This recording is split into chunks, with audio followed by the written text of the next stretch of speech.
wabarakatuh. Perkenalkan, kami dari kelompok 7, kelas IPM EAA. Di sini kami akan mempresentasikan materi Return and Risk Aktiva Tunggal. Sebelumnya, perkenalkan kelompok kami dulu.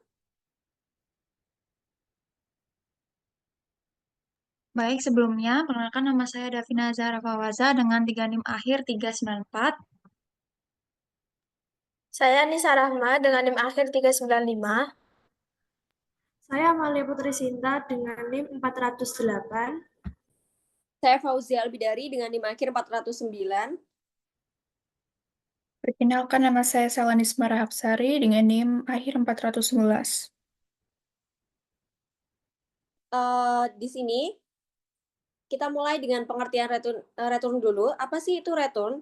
Return itu merupakan tingkat pengembalian atau salah satu indikator utama dalam mengevaluasi kinerja suatu investasi. Nah, return ini juga mencerminkan hasil yang diperoleh investor dari aktivitas investasi dalam suatu periode tertentu. Nah, hasil tersebut itu bisa berupa keuntungan atau gain maupun kerugian atau loss dan biasanya diekspresikan dalam bentuk persentase dari modal yang diinvestasikannya. Next.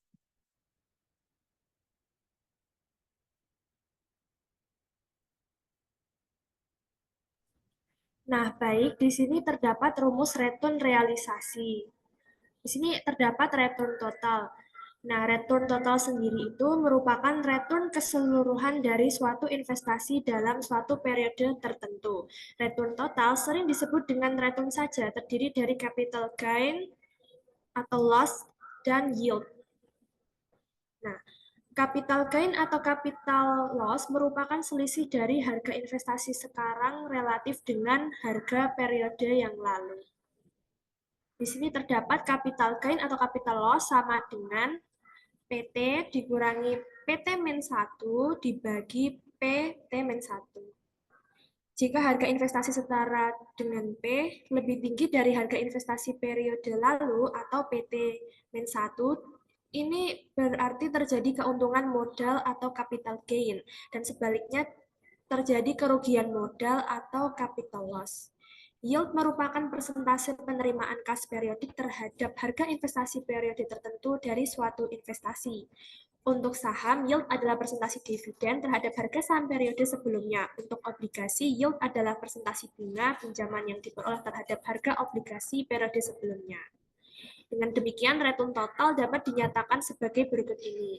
Return sama dengan PT dikurangi PT min 1 dibagi PT min 1 ditambah yield. Next.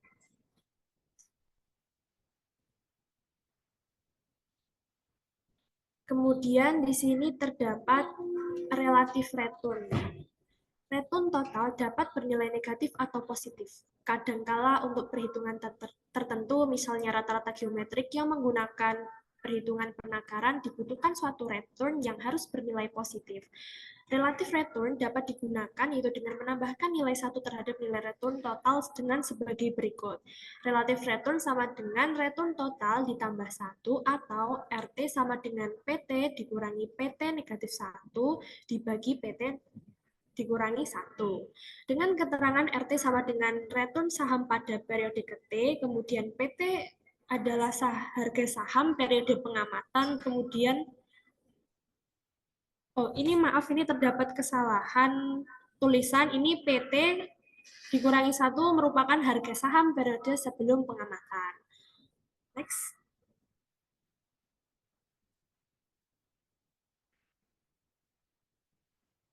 Kemudian di sini terdapat rumus return realisasi, yaitu kumulatif return. Return total mengukur perubahan kemakmuran, yaitu perubahan harga dari saham dan perubahan pendapat dari dividen yang diterima. Perubahan kemakmuran ini menunjukkan tambahan kekayaan dari kekayaan sebelumnya. Return total hanya mengukur perubahan kemakmuran pada saat waktu tertentu saja, tetapi tidak mengukur total dari kemakmuran yang dimiliki. Nah, untuk mengetahui total kemakmuran, indeks kemakmuran kumulatif dapat digunakan. IKK atau indeks kemakmuran kumulatif ini mengukur akumulasi semua return mulai dari kemakmuran awal atau KK yang dimiliki dengan sebagai berikut. IKK sama dengan KK0 dikali kurung buka 1 ditambah RT kurung tutup dikali lagi dalam kurung 1 ditambah RT2 dan seterusnya sampai dengan 1 ditambah RN. Diperoleh keterangan IKK itu merupakan indeks kemakmuran kumulatif mulai dari periode pertama sampai ke N, kemudian KK0 yaitu kekawaan awal biasanya digunakan nilai Rp1, Rp1. Kemudian RT yaitu return periode ke T itu mulai dari awal periode atau awal periode T dikurangi 1 sampai ke akhir periode yaitu T sama dengan N. Next.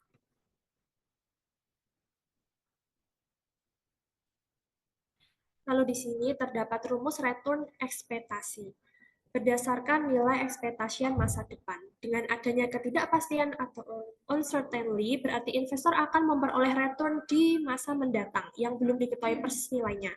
Nah, untuk ini return yang akan diterima itu perlu diestimasi nilainya dengan segala kemungkinan yang dapat terjadi.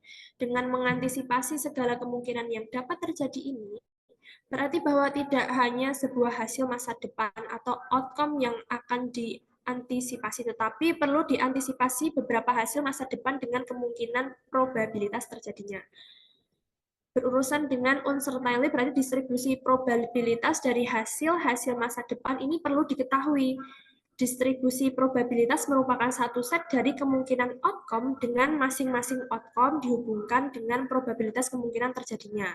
Nah, return ekspektasian dapat dihitung dengan metode nilai ekspektasian, yaitu mengalihkan masing-masing hasil masa depan dengan probabilitas kejadiannya, dan menjumlah semua produk perkalian tersebut. Secara matematik, return expectation metode nilai ekspektasian ini dapat dirumuskan sebagai berikut, yaitu ER1 sama dengan N sigma J sama dengan 1 dikali RIJ dikali PC. Didapat keterangan ERI sama dengan return expectation suatu aktiva sekuritas ke I. Kemudian RIJ itu adalah hasil masa depan ke J untuk sekuritas ke I. Kemudian PC itu merupakan probabilitas hasil masa depan ke J atau untuk sekuritas ke I. Lalu N merupakan jumlah dari hasil masa depan. Next.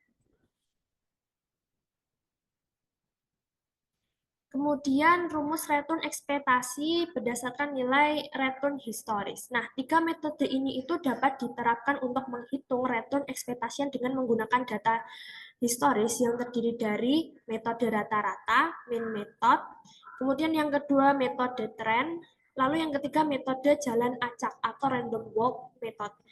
Nah, metode rata-rata mengasumsikan bahwa return ekspektasi dapat dianggap sama dengan rata-rata nilai historisnya. Menggunakan rata-rata return historis ini tidak mempertimbangkan pertumbuhan dari return-returnnya. Metode random walk beranggapan bahwa distribusi data return ini bersifat acak sehingga sulit digunakan untuk memprediksi, sehingga diperkirakan return terakhir akan terulang di masa depan. Metode mana yang terbaik tergantung dari distribusi data returnnya. Jika distribusi data return mempunyai pola tren, maka metode tren mungkin akan lebih baik. Sebaliknya, jika distribusi data returnnya ini tidak mempunyai pola atau acak, maka metode rata-rata atau random walk ini memiliki walk akan menghasilkan return expectation atau random walk akan menghasilkan return expectation yang lebih tepat. Next. Baik, selanjutnya ini terdapat contoh kasus. Nah, di sini itu terdapat periode pada tahun 2001 sampai 2008, lalu terdapat harga saham atau PT, lalu terdapat dividen atau DT, lalu ada return atau RT. Jadi di sini itu kita disuruh untuk mencari return total pada tahun 2002 dan 2003. Nah, untuk penghitungannya sendiri itu untuk mencari R 2002, rumusnya itu seperti yang dijelaskan oleh teman saya sebelumnya, di mana harga saham pada tahun tersebut dikurangi dengan harga saham pada tahun sebelumnya, ditambah dengan dividen pada tahun tersebut dibagi dengan harga saham pada tahun sebelumnya. Nah, di sini itu 2002 itu menghasilkan 6% ya return. Nah, untuk return pada tahun 2003 itu rumusnya sama dan ini menghasilkan 7,70%. Baik, selanjutnya, return total itu dapat dihitung dari penjumlahan capital gain atau loss dan dividen yield seperti tampak pada tabel berikut ini ya. Nah, di sini terdapat periode juga pada tahun 2007 sampai 2013 dan ada capital gain atau loss, lalu ada dividen yield dan return. Nah, untuk mencari dividen, yield, capital gain, dan return itu pada tahun 2007 dapat dihitung sebagai berikut ya. Untuk mencari gain 2007 itu em, rumusnya itu harga saham pada tahun sebelumnya dikurangi dengan mohon maaf, harga saham pada tahun sekarang dikurangi dengan harga saham pada tahun sebelumnya, lalu dibagi dengan harga saham pada tahun sebelumnya. Ini menghasilkan 0,0029 atau sebesar 0,29%. Nah, untuk mencari yield pada tahun 2007 itu rumusnya dividen pada tahun tersebut dibagi dengan harga saham pada tahun tersebut. Nah, ini menghasilkan 0,0571 lalu dikalikan dengan 100 jadi menghasilkan 5,719. Lalu untuk mencari R 2007 itu rumusnya capital gain atau loss pada tahun tersebut ditambah dengan dividen yield pada tahun tersebut. Nah, ini masukkan 0,060 atau 6%.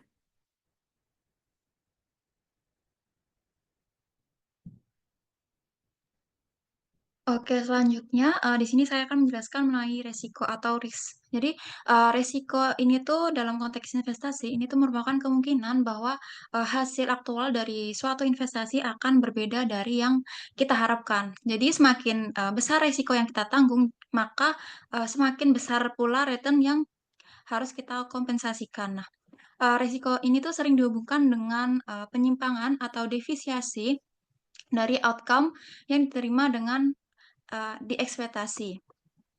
Nah, di resiko ini tuh dibedakan menjadi dua. Yang pertama ada resiko probabilitas dan resiko berdasarkan data historis. Nah, untuk berdasarkan probabilitas sendiri ini tuh, jadi resiko ini tuh penyimpangan standar atau devisiasi standar yang merupakan pengukuran yang digunakan untuk menghitung resiko. Nah, jadi resiko ini tuh dapat dinyatakan dalam bentuk deviasi, standar, dan varian. Nah, bentuknya sendiri itu seperti yang tertera pada PPT dengan rumus var dalam kurung RI sama dengan sigma NJ sama dengan 1 dalam kurung RIJ min E dalam kurung RI pangkat 2 dikali PJ. Dengan keterangan dalam kurung RI ini varians dari return ke I, selanjutnya uh, RI RIJ ini tuh return dari aset ke I pada skenario ke J.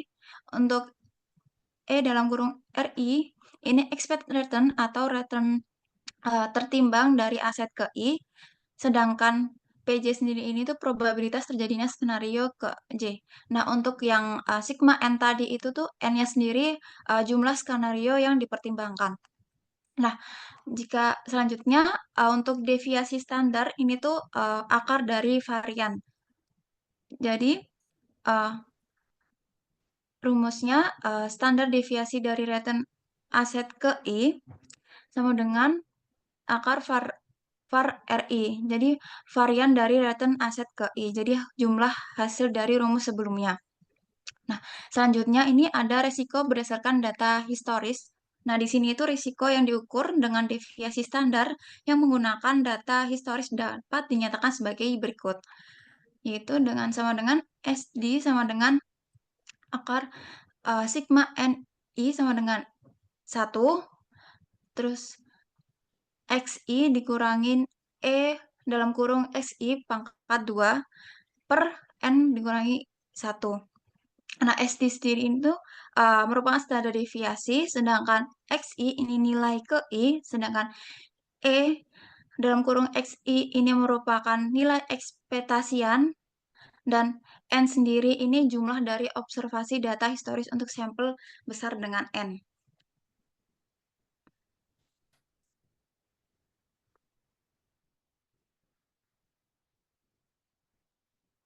Kemudian pengukuran risiko pada aktiva tunggal. Nah, dalam konteks investasi, ini adalah proses untuk menilai seberapa besar tingkat ketidakpastian atau fluktuasi dari hasil return suatu investasi yang hanya berasal dari satu jenis aset seperti saham, obligasi, atau instrumen keuangan lainnya. Kemudian, apakah yang dimaksud dengan risiko investasi? Nah, ini adalah kemungkinan bahwa hasil aktual investasi akan berbeda dari yang diterima atau yang diharapkan, termasuk kemungkinan kehilangan sebagian atau seluruh modal yang diinvestasikan. Dalam artian, hal ini adalah rugi. Next.